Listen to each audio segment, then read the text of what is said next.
Ուկրաինայում էներգետիկ ճգնաժամն այնքան է խորացել, որ ուկրաինացիները սաստիկ ցրտին փողոց են դուրս եկել իշխանությունների դեմ բողոքով։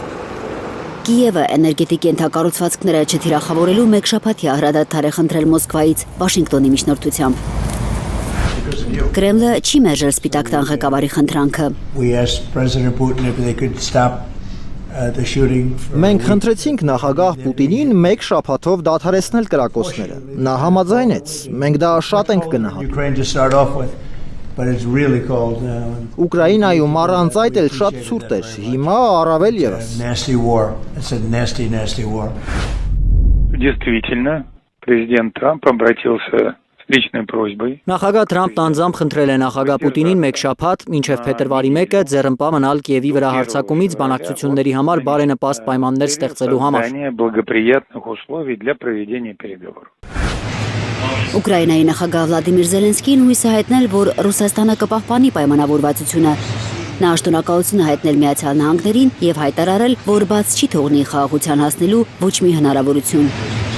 Уряд України, сили державних Ուկրաինան պատրաստ է հանդիպումների, Ուկրաինան պատրաստ է որոշումների, եւ մենք ակնկալում ենք, որ մեր գործընկերները Եվրոպայում, Միացյալ Նահանգներում եւ այլ տեղերում կգործեն հնարավորինս արդյունավետ։ ռեժիմі працює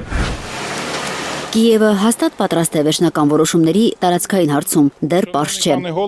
Ուկրաինայի արտգործնախարար Անդրեյ Սիբիգան կոչ է արել եվրոպացի դաշնակիցներին Ռուսաստանին կանգնեցնել հիմա։ Ուկրաինային աջակցելը ներդրում է Եվրոպայի անվտանգության մեջ։ Մենք ձեզ համար ժամանակ ենք շահում։ Սա դառը ճշմարտությունն է։ Միջազգային մամուլում կտրուկ փոխվել են շեշտադրումները, եթե նախկինում բազմաթիվ եվրոպական լրատվամիջոցներ կոչ էին անում Ուկրաինային շարունակել պատերազմը, այժմ հնչում են հարցադրումներ։ Ինչու է Ուկրաինան շարունակում ռազմական գործողությունները եւ արդյոք խաղաղության ճանապարհին խոչընդոտը մեկ մարդ չէ, Վլադիմիր Զելենսկին։ Ռուսաստանը հակամարտությունը դիտարկում է որպես Ռուսաստանի եւ Արևմուտքի միջև լայնածավալ դիմակայություն։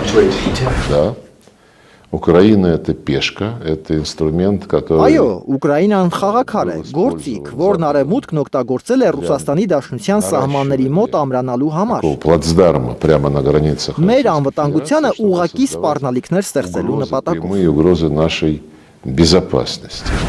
Լավրովի խոսքով Զելենսկիի անվտանգության պայմանավորվածությունների մասին խոսքերը չեն համապատասխանում իրականությանը։ Я когда слышу,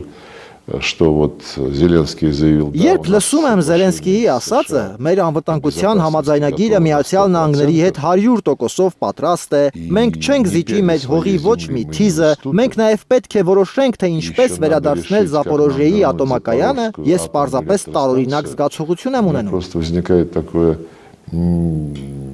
необычное ощущение того, что Կարծես հաղթող է ելույթ ունենում եւ հաղթող ոչ միայն Դոնբասի մարտադաշտում, Նովոռուսիայում, այլև ամբողջ Եվրոպայի հաղթողը Միացյալ Նահանգների հետ դիմակայությունում։ России, а победитель всей Европы в ходе ее противостояния с Соединенными Штатами. Լավրովի պնդմամբ Ռուսաստանը նույնիսկ չի տեսել 20 կետանոց փաստաթուղթը։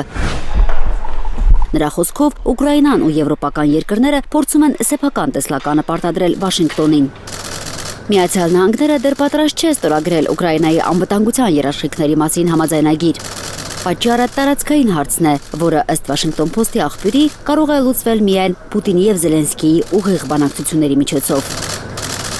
Президент України Սակայն Զելենսկին Մոսկվա գնալու Կրեմլի հրավերը մերժել է։ Նա այսօր Պուտինին Կիև է հրավիրել, կասկածելով, թե Ռուսաստանի նախագահը կհամարձակվի Ուկրաինա գնալ, նշելով, որ պատրաստ է առաջնորդների գագաթնաժողովի ցանկացած ձևաչափի,